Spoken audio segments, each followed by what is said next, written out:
आखिरकार अब ये बात समझ आ रहा है कि इंग्लैंड वाले पाकिस्तान जाकर टेस्ट सीरीज क्यों हार गए थे। दोस्तों, जब परफॉर्मेंस ही हो कद्दू जैसा तो जीत कैसे मिलेगा लड्डू जैसा।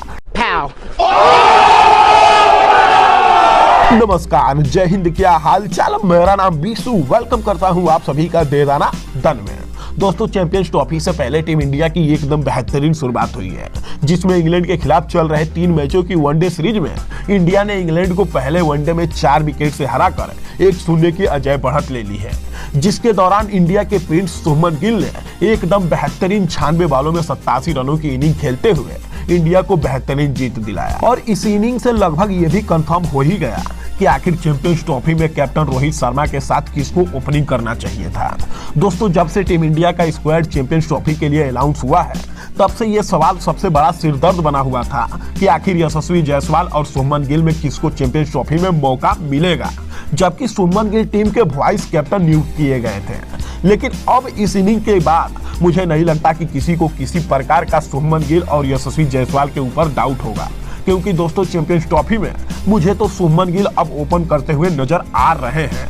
बाकी इस पर आप लोगों की क्या ओपिनियन है, आप लोग कमेंट बॉक्स में कमेंट करके जरूर दीजिएगा। क्योंकि दोस्तों, मैं आप लोगों को बता दूं कि अब इंडिया के प्रिंस शुभमन गिल किंग कोहली से भी आगे निकल रहे हैं। दोस्तों, जिस वक्त वनडे क्रिकेट में विराट कोहली का एवरेज 58 का था, उस वक्त इंडिया के प्रिंस शुभमन गिल का एवरेज वनडे क्रिकेट में लगभग 60 का है।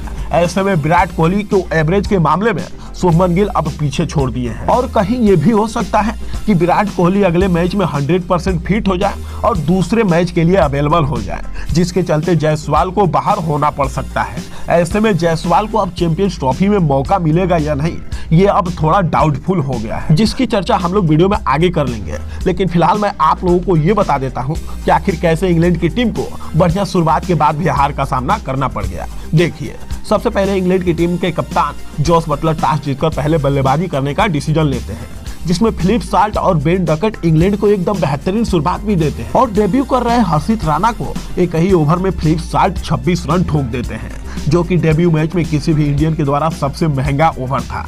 हालांकि उसके बाद जैसे ही हर्षित राणा का कमबैक होता है, हर्षित राणा को विकेट तो नहीं मिलता है, लेकिन उनके ही ओवर में जैसे ही फिलिप साल्ट 43 रनों के स्कोर पर रन आउट होते हैं, उसके बाद पूरी इंग्लैंड की टीम बिखर सा जाती है। क्योंकि जो इंग्लैंड की टीम फिलिप साल्ट और बेन डकेट के बेहतरीन पार्टनरशिप के बदौलत 300 या 350 का टारगेट देख रही थी, वो अब हर्षित राणा के अगले ही ओवर में 2 विकेट गंवाकर पूरी तरह से बैकफुट पर आ चुकी थी। और यही विकेट गंवाने की वजह भी थी, जिसके बदौलत पूरी इंग्लैंड की टीम 247 रनों पर ही ऑल आउट हो गई। हालांकि दोस्तों, मैं आप लोगों को बता दूं कि इसके दौरान जैकब बेथल और केवल जॉस बटलर ही थे जो मात्र हाफ सेंचुरी तक पहुंच पाए। बाकी उसके बाद किसी ने भी इंग्लैंड की तरफ से इंप्रेसिव इनिंग नहीं खेला, जबकि 248 रनों का टारगेट इंडिया के लिए कुछ भी नहीं था। दोस्तों, अब आप ही लोग सोच लो, जो इंडिया की टीम T20 में 247 रन बना रही थी, उसके लिए ये वनडे में क्या ही टारगेट होगा। हालांकि यशस्वी जायसवाल और रोहित शर्मा इस मुकाबले में कुछ खास नहीं कर पाए, जिसमें रोहित शर्मा तो केवल मात्र 2 ही रन बनाकर आउट हुए और अपने आउट फॉर्म से लगातार जूझते रहे। क्योंकि दोस्तों, अगर ध्यान से देखा जाए तो पिछले 20 इनिंग में रोहित शर्मा केवल 20 रनों की इनिंग भी नहीं खेल पाए हैं। अब ऐसे में यूं कहा जा सकता है कि रोहित शर्मा पूरी तरह से अपने खराब फॉर्म से जूझ रहे हैं। हालांकि यशस्वी जायसवाल का तो ये पहला मैच था, इसके हिसाब से यशस्वी जायसवाल को कुछ कहा नहीं जा सकता है। और फिर उसके बाद जैसे ही शुभमन गिल और श्रेयस अय्यर का पिच पर आगमन होता है, उसके बाद तो पूरी इंग्लैंड की टीम की सामर्थ्य आ जाती है।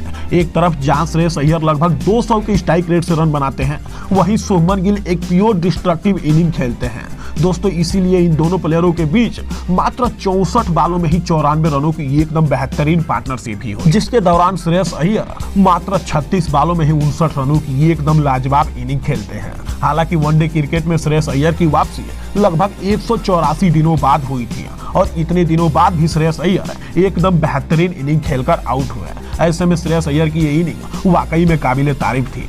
फिर उसके बाद अक्षर पटेल और शुभमन गिल के बीच 107 बॉलों में 108 रनों की एकदम बेहतरीन पार्टनरशिप हुई थी, जिसमें अक्षर पटेल भी 48 बॉलों में 52 रनों की एकदम लाजवाब इनिंग खेलकर आउट हुए।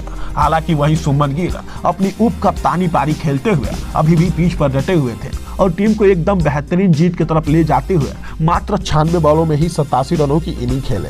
हालांकि शुभमन गिल 13 रनों से अपनी सेंचुरी चूक गए, जिसका दुख पूरे इंडिया को था। हालांकि शुभमन गिल, श्रेयस अय्यर, हर्षित राणा और रविंद्र जडेजा के बेहतरीन परफॉर्मेंस के बदौलत ही इस वनडे सीरीज के पहले मुकाबले में इंडिया ने इंग्लैंड को 4 विकेट से हराया, जिसके चलते अब इंडिया के पास 1-0 की शानदार बढ़त बन चुकी है। हालांकि आप लोगों को क्या लगता है, क्या टीम इंडिया इंग्लैंड को इस वनडे सीरीज में क्लीन स्वीप करके हराएगी या नहीं? आप लोग अपनी राय कमेंट बॉक्स में कमेंट करके जरूर बताइएगा। वैसे मेरे हिसाब से तो मैं आप लोगों को बता दूं कि इंग्लैंड की टीम 1985 के बाद इंडिया में कभी भी वनडे सीरीज नहीं जीता है। इसके हिसाब से तो इस बार क्लीन स्वीप बनता ही है, लेकिन इस पर आप लोगों की क्या विचार है कमेंट बॉक्स में कमेंट करके जरूर बताइएगा। फिलहाल आज के वीडियो में बस इतना ही, हम फिर मिलेंगे एक और नेक्स्ट वीडियो में। लेकिन अगर आप लोगों की वीडियो अच्छी लगी तो वीडियो को लाइक और चैनल को सब्सक्राइब करिएगा, साथ ही अपने दोस्तों के साथ भी